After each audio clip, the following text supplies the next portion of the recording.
Hi, this is Grady with Twin Creek Audio back in the studio today.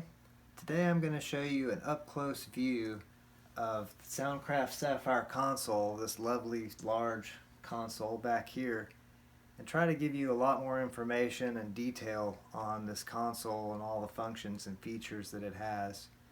I hope you enjoy the video, and I hope it's easy enough to see. I'm sure there's a zoom feature or something. I tried to get the camera as close as I could as I was talking about everything, but it's a very difficult console to understand. And remember that if you happen to be lucky enough to own one of these, that you can download the manuals from the Soundcraft website. They still have them. So anyway, enjoy this up-close view of all the functions and features and the different sections of this console. Okay, let's look at the channel strip now. I'm going to use channel 14 for this example. First, we have a dual concentric knob. The top of this knob is the gain control. This varies the gain of the mic preamp for that channel unless you press the line switch, and then it becomes the gain control for the line input of that channel. Then we have 48 volt phantom power for the mic preamp on that channel. We have a phase switch, and we have a 100 Hz high pass filter. We have this sub button also. It's kind of purple color. This is really interesting because it changes this channel into bus number 6 in this case. And that's true on all the different channels on the console. Each channel corresponds to a bus, and if you press the sub button, it turns the channel into a bus. It's a floating bus architecture. Next is the gate. We have an in switch here that turns the gate on. We have a range switch, which increases the attenuation range of the gate from 15 dB to 60 dB. Up here we have the filter in, which turns on this filter. It's a wide bandpass filter in the sidechain of the gate with a center frequency that's variable from 70 Hz to 4 kHz. Then we have the threshold, which allows the opening point of the gate to be varied from -40 to +10 dB. Then we have the release control. It varies the recovery time after gating from 0.1 to 4 seconds. If the hold button is pressed, then the release time is fixed at 0.1 seconds, and the release control varies the hold time, the time delay between the trigger signal going away and the gate starting to close, all the way up to 2 seconds. Then we have a channel. That puts the gate in the channel path instead of the normal monitor path. Then we have a sidechain flip switch, which flips the sidechain of the gate where it receives the information that it needs to gate from the channel source instead of the monitor. Okay, next we have the EQ. First of all, we have a high and low frequency shelving EQ here. And then we have a monitor switch. This switch also controls the insert for that channel, and pressing this switch will put the high and low frequency EQ bands and the insert into the monitor path instead of the normal channel path. Then we have our high mid frequency and low mid frequency EQ. We have the same button here to take the high and low mid frequency EQ from the channel path to the monitor path. And then we have our EQ on button. So this EQ is actually bypassable, which is pretty cool. Then we have the auxiliary section of the channel strip. This console has 6 aux sends. The first 2 of these are switchable from the monitor path to the channel path by pressing the CH button. They can also go from pre to post by pressing the post button. Okay, this is the channel section of the channel strip. This is the small fader on this console. This fader normally varies the level going to tape. You have your channel pan control from left to right or between 2 buses such as 1 and 2. You have pre-fader listen like solo. You have a cut or mute switch.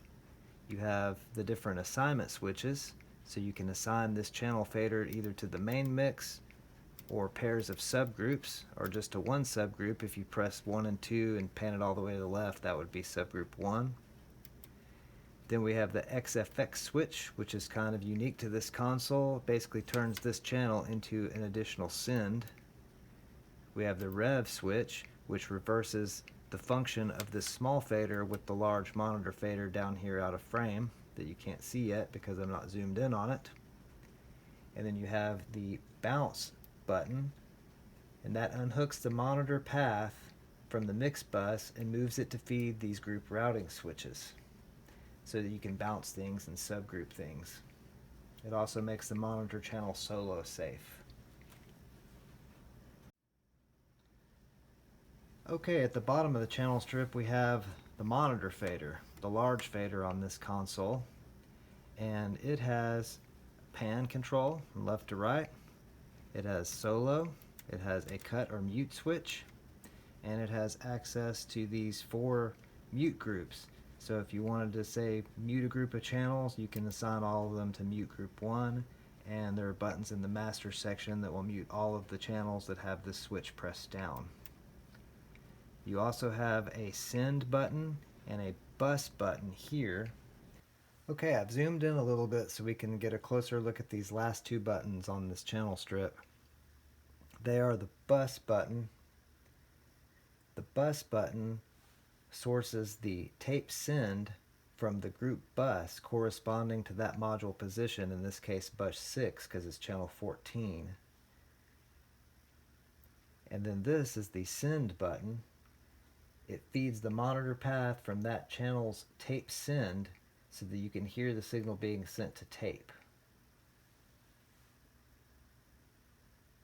Okay, this is the master section of the console. It is a 2-channel strip wide section here. At the top we have our power supply indicator LEDs for 17, 24, and 48 volts. We have a button to select the VU meters up here above to follow the monitor path. These are our PPM meters that are normally monitor. You've got a couple little holes here to calibrate these meters. Then you have your aux send masters 1 through 6. The first aux master here, this first aux send, is a stereo aux send, and so there's a mono switch if you don't want it to be stereo. Then you have an AFL or after fader listen solo switch so you can hear everything that's summed to this aux send. Then over here we have the oscillator with the level here, calibrate detent in the center. You can send the oscillator to either the mix or to the groups, and you've got a selection of different frequencies here. The frequencies are normally 40 Hertz, 400 Hertz, and 6.4 kilohertz, but if you press the 2.5, it provides a second set of frequencies at 100, 1K, and 16. Next we have this section of the master. This is basically the solo master level here, and the monitor solo mode, which is normally after fader listen. You can press this button, change it to pre-fader listen, so you can hear the source before the fader gain change takes place. Then you've got this cool foldback section where you can combine different things to go to your foldback send, which is usually a headphone amp. You can use any combination of the stereo aux send 1, aux 2, your monitor source, which is selected over here with these buttons. This is the master level of the foldback. You have a pre-fader listen button, and you have the cut switch, which mutes the foldback section.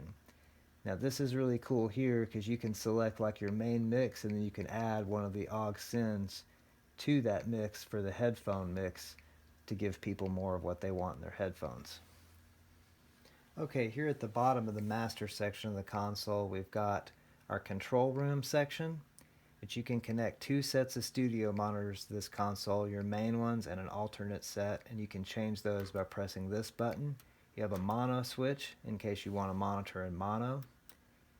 You have your master level for your studio monitors, and you have a dim switch which cuts the level of those studio monitors.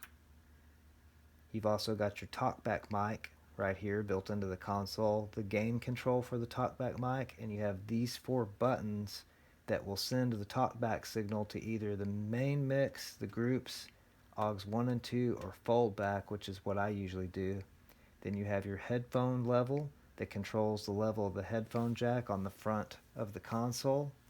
You've got your master fader, and you've got your mute masters that correspond with those mute group switches I showed you on the channel, so you can mute any group of channels that are assigned with these mute masters.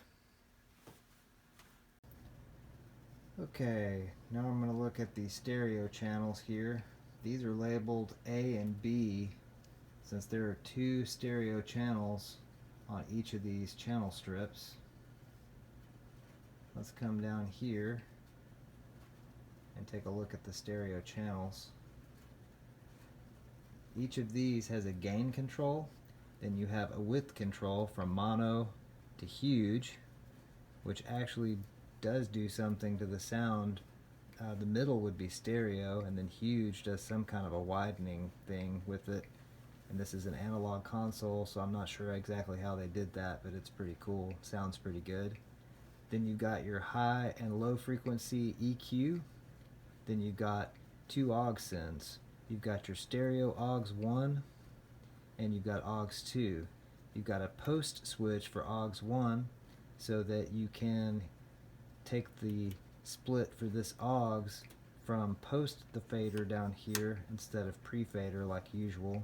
You've also got a post 3 switch, which would change aux 2 to aux 3 and make it post fader. Then you've got access to the main mix and your 8 buses, so you can send the output of the stereo channel to the main mix or the 8 buses, obviously. And you've got a balance control here, a PFL switch or AFL depending on how you have the master switch set in the master section, and you've got a cut or mute switch. You also have access to those 4 mute groups again down here so that you can mute that channel from the mute master. Another thing to notice while I'm here in this section close to it is this dim switch that I talked about in the master section is really cool because you can leave your monitor levels set the same, and if you need to hear somebody talking really quick but you don't want to lose that sweet listening spot, you can hit the dim switch. So I think that's a really neat feature. Okay, last but not least, let's take a look at the built-in patch bay on the Soundcraft Sapphyre. Not on a tripod anymore with the camera because I have to cram myself in the corner in order to get this close to show you. So I hope this isn't too shaky. Anyway, the left-hand side of the patch bay is all your patch points for your channels, starting with channel 1, 2, 3, 4, and so on and so forth. Each one of these has a line input, insert send, insert return, channel out, tape send, tape return for that channel, and monitor in. And that just repeats all the way down the patch bay for however many channels you've got, in this case 44. Now back up at the top of the patch bay on the right hand side, we've got our group inserts 1 through 4, 5 through 8. We've got some parallels. These are useful for plugging one source into them, and then it repeats that same one up to 3 times, so you can take the same signal to several different places on the console. Then you've got your patch points for your stereo aux left and right. That's aux 1 on this console. It's a stereo aux. Aux 2 outputs, another parallel next to that. Then your other aux outputs here, your oscillator output from the master section oscillator that we looked at earlier. Then you've got some phase reverse patch points, so you can plug things into this, reverse the phase, and send it somewhere. You've got your master insert points, your main mix outs, both a +4 out and a -10 out. You've got your 2-track A send, 2-track A return, 2-track B send, 2-track B return. Your main monitor patch points, alt monitor patch points, your fold back patch points. Then here are the inputs to your stereo channels. Stereo channel 1A, 1B, 2A, 2B, 3A, and 3B. Just like on the stereo channels where I showed you, each of those strips has 2 stereo channels labeled A and B. Then down here are your tie lines where you can connect all of your outboard gear. Here's some of mine. my Cappy VP26s, a PreSonus MP20, and some old Telex RTS preamps that I have, and then some other stuff down here. I don't have use for every one of these tie line patch points, but it's really good they're here. As I get more gear, I can connect them to this built-in patch bay on the console. Okay, well that about wraps it up for our detailed view of all the different sections, functions, and features of the lovely Soundcraft Sapphyre console back here. We hope you've enjoyed it. Don't forget to watch the last video, the overview of the console, if you missed that one, and like and subscribe. And hope you have a wonderful evening, day, night, whatever it is you're having. And check back with us for more cool videos soon.